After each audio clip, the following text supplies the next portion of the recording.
Welcome to Stuff and Whiskey. I'm Josh. And I'm Erin. And we just did a blind head-to-head between these two 10-year single barrel products.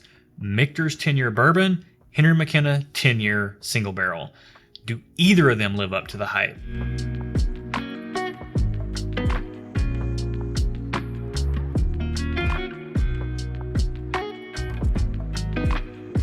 Welcome to the channel, bringing a real-world perspective to the real-world whiskey consumer. We're not professional whiskey tasters, but what we are going to do is we're going to do this tasting completely double blind, which means we don't know what's in either of our glasses. So let's get into the randomizer and see which one of these 18 pairs we're pouring. Let's do it.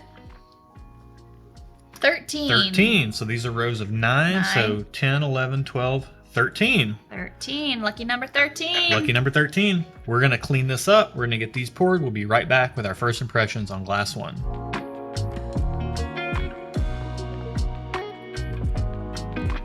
Huh. It smells like apple juice. I was kind of thinking that. Apple juice with alcohol. Yeah. Alcoholic apple juice. Alcoholic apple juice. I mean, I'm getting like a fruity sweetness. There's not a lot of deep, dark, rich flavors in there or smells in there. It's just like a really bright, fruity sweetness. With some fumes. Yeah. Apples and fumes. Apples and fumes. Let's get into the taste. Apples and fumes. It's very bright and like... Yeah. It's good. Yeah. It's good. It's bright.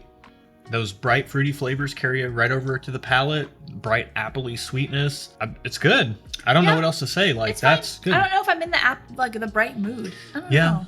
It's lacking the depth and complexity that I would personally prefer in a pour. Yeah. Or prefer in a pour. In a purr. But it's good. I mean, for like an easy sipper. I don't know if I'd go that far. It's got a little oomph to it. Mm-hmm.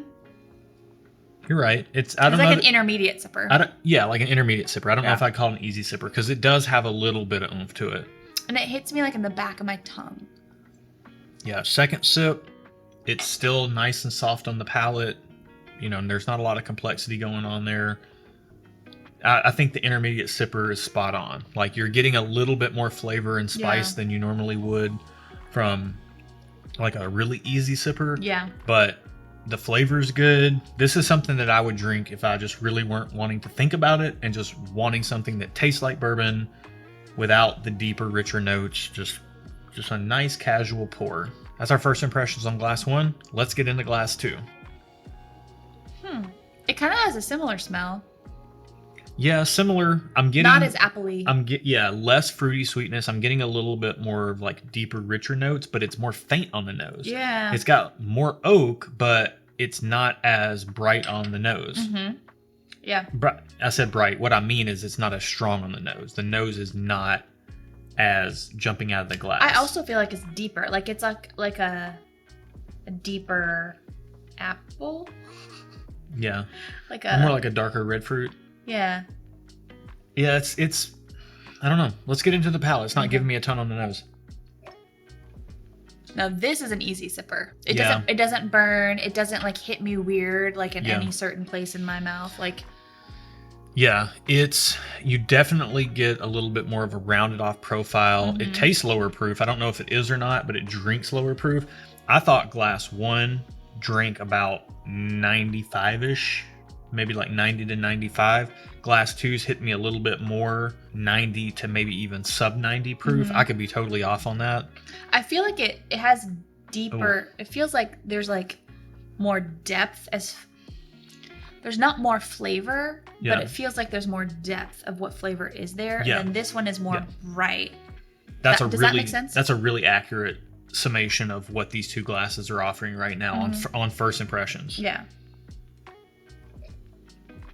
I mean, these are both good, solid. I say middle of the road, and people get upset in the comments when I say that. What I mean, our scoring is on a bell curve system because we found through 100 plus blind tastings that we've done that most things are kind of in the middle and kind of interchangeable. Like these two glasses right here. When you remove the labels and the bias and not knowing what you're drinking, most of them fall in like this middle lump category. Right. And I would put both of these firmly in that middle lump. Like they're both good. Depending on my mood, I could take one or the other, but neither of them are bad. Like Yeah, I mean, yeah, it's nothing standing out as great. Not to do a spoiler alert right here in the first impressions, and we're gonna take some time to compare these, go back and forth, clear our palates in between.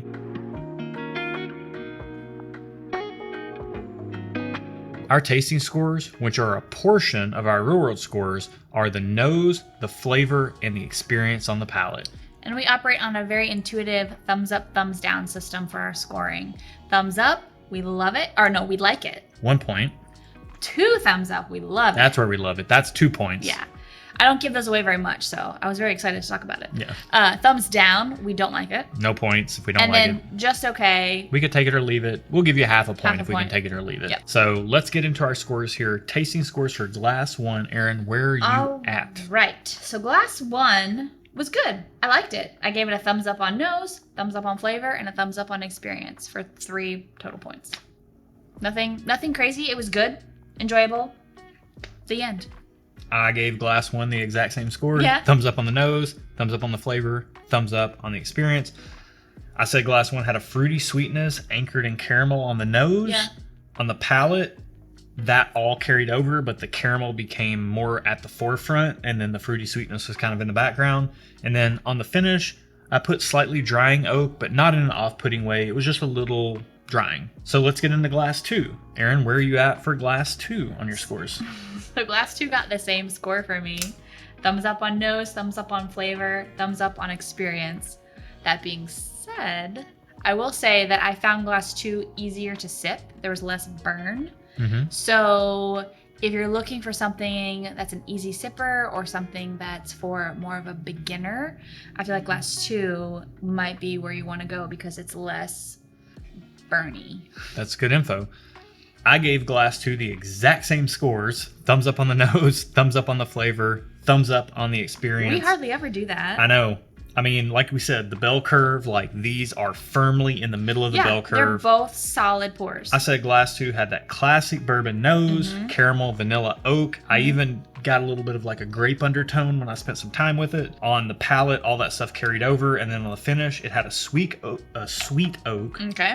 That was faint, but it did linger around a little bit. So because of the flavors of that classic bourbon profile and because of that finish that lingered around a little bit longer, I preferred glass 2 and you preferred glass 2 as it's a little bit more of an easy sipper. Just slightly though. But both of these are great. Honestly, it's a coin flip. You can't go wrong with either one of these bottles, whatever they are. Yeah, I think it's going to come down to price for me. Yeah, that's fair. So let's find out what these are.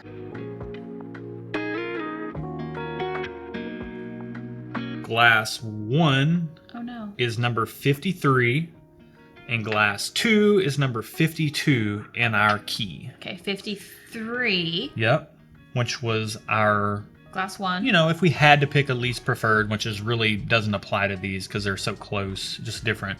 Michter's 10-year bourbon. Really? 53? 53. This is the... Oh, wow, okay. Michter's 10-year. Okay. And then glass 2 was Henry McKenna 10-year.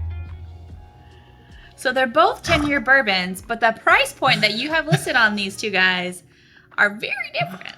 I mean, oh my goodness. Like one is 3 times the price of the other. So hold on, time out. I'm laughing because we've had Michter's 10 in a previous blind head-to-head, and we gave it like a 1.5 or a 1. Like, I remember saying that I wouldn't pay $15 for it. What was it up against? It was the bitterness. It was up against Michter's Small Batch, which was really sweet, really candy sweet, and it came across so oaky compared and to dry. the sweet. And I said it was dry on the oak. You did. On the finish. You did. You're consistent. But, yeah, I mean, all right.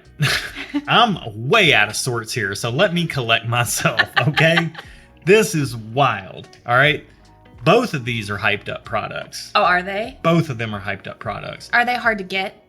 Yes. Oh, man. Michter's 10 is, I think the MSRP went up to like $160 or $165. You put $150 on our Yeah, I think list. it's up even more. Oh, I think it wow. was $130. I think it went up to $150 or $160.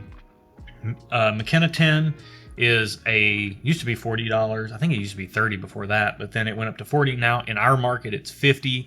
Both hard to come by. McKenna easier to get than Michter's, which is saying something because we both kind of preferred McKenna. Yeah. But both just again, like we said, this bell curve scoring that we do, this kind of reveals what we feel about pours blind. Like, if you take away the hype of the bottle and all that stuff. And not knowing what anything is. Yeah, I mean, we've got everything from Jack Daniels versus Jim Beam White Label all the way up to George T. Stagg versus Stagg Jr. in our blind pool. Yeah. So this could have been anything. These did not stand out as special pours. They're good, but honestly, I think there's probably many $30 pours in our blind pool that could have gone toe-to-toe with either one of these products. And several $50 pours. Michter Small Batch beat McKenna 10 when we did it blind head-to-head before. So, sorry for the spoiler alert, but it is what it is. This is fascinating. This is a super fascinating head-to-head. So let's transition into our real-world scores here because, I mean, I'm blown away. So yeah.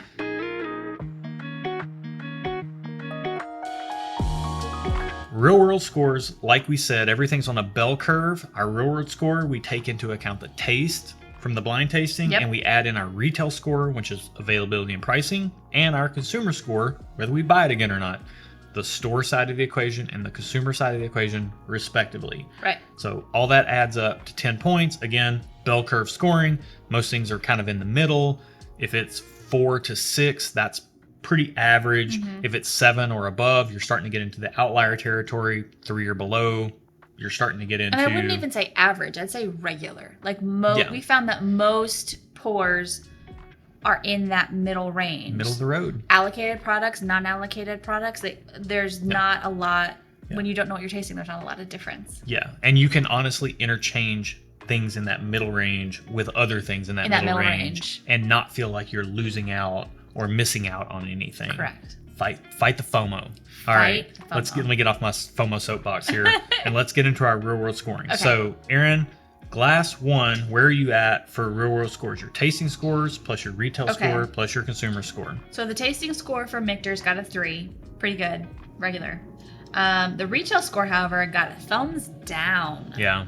Like, no, like not good price, not good availability. And then the consumer score, just okay. Like, I didn't want to like give it a thumbs down on consumer score. I would buy it again for $150 or $60. I would want someone else to buy it again. Would you buy it again?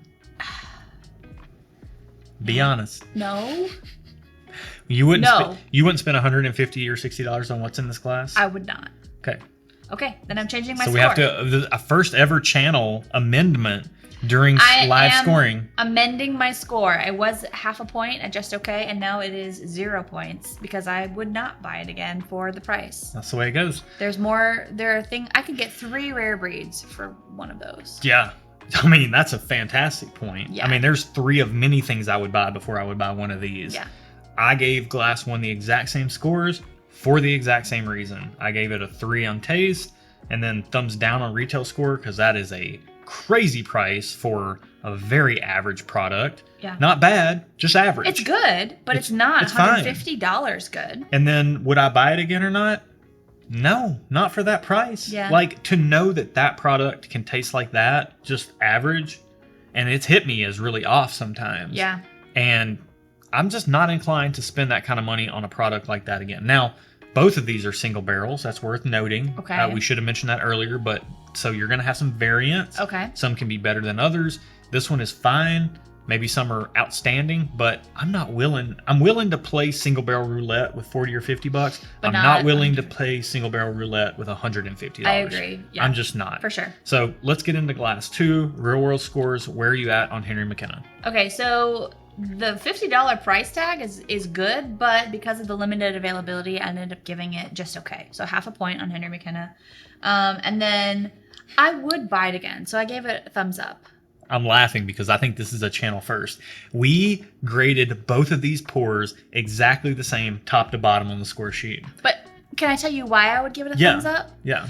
Because it has some nostalgic value to Josh and I. So if it weren't for that, I would give it just okay on consumer score. I could take it or leave it. But because there's a little bit of nostalgia around it, like the beginning of our relationship, that was involved and it means more to me. So I gave it a thumbs up. So I would want to have it if we can find it. Which that's an interesting point. Like, I would rather drink a average or even mediocre bottle of whiskey with someone that I cared about, a friend, family member, significant other. I would much rather drink a mediocre product with a awesome person, or even just an average. I wouldn't say mediocre, just average. Right. Then I would drink a awesome product with a mediocre person.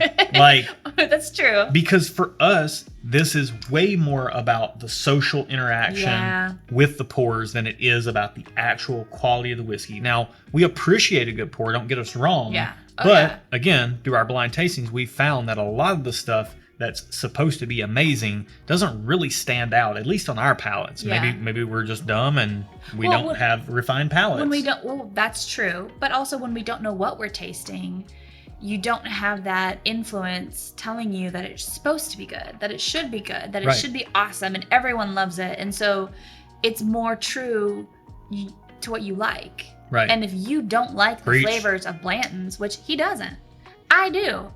I've tasted it multiple times blind and rated it higher than he has. We know that now. However, I'm not going to go spend the money on Blanton's. Sorry, I'm on a soapbox. We're totally off the rails. I need to get off. I think your scores for Glass 2 are still on the screen. My real world score for Glass 2. I'm sorry. I said it was the same. Okay. So it's a 4.5. It's a 3 from the tasting score. I gave it just okay on the retail score because of the limited availability. The price is like pushing as much as I'd want to spend for this product. $50. I really don't want to spend any more than that. If they raise the price on McKenna to $60, I'm probably not buying it. Consumer score, I'd buy it again. When we run out of this bottle, I'll get another bottle. I'm not going to go out of my way to get it, but you know, it's a good product. So yeah, this is fascinating. Yeah. This is absolutely a fascinating head-to-head. I almost thought about not putting it into our blind sample pool. Why? Because they're both kind of limited in some markets. Yeah. Michter's is limited in every market. Really? So I thought about not putting it in, but they're both 10-year products. They're both single barrels. One is just 3 times the cost of the other and way more difficult to find, even though they're both difficult to find. So fascinating matchup. Yeah. Maybe you glean something from this. Honestly, I'd be just as happy with a bottle of Rare Breed. I'd be just as happy with a bottle of Elijah Craig Small Batch. I'd be just as happy with a bottle of almost anything as long as I'm enjoying it with someone that I enjoy spending time with. Oh, That's her. that's me. And you. And you. And me and you. And speaking of you, if you like blind head-to-heads like this and you want to do them in your home yourself, then we have that in our Patreon below. You can check. We have a couple of tiers down there. And what we do is we put together blind sample kits with our scoring rubrics, the whole chart, instructions, package it all up. You get the sample jars, the whole 9 yards, and we talk with you through to set up a blind tasting for you so that you can experience completely blind with no bias whatsoever what you actually prefer, which is a ton of fun. Yeah. There's also a lot of other things in the Patreon. It's our community element. It's our social media element, really. It's how we communicate with everyone. Yeah. Thank you so much for watching today's video. If you like this video, give us one thumb up. We'd appreciate it. Also, we are doing monthly live streams, so be sure to check the description box below for when we're hosting our next monthly live stream. And also, don't forget to subscribe to our videos. If you like seeing content like this, hit that subscribe button and the notification bell, because then that way you'll be notified every time we post a video. Right now it's twice a week, but like I said, we do our monthly live streams, so those are kind of random throughout there. Yeah, that's it. That's all I got. Till next week, guys. Cheers. 10 seconds of silence. All right, now 10 seconds of silence, because laughing doesn't count as silence.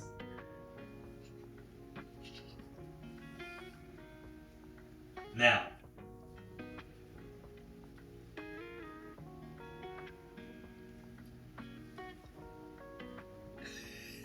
Love, we gotta get 10 seconds. I'm trying. Okay.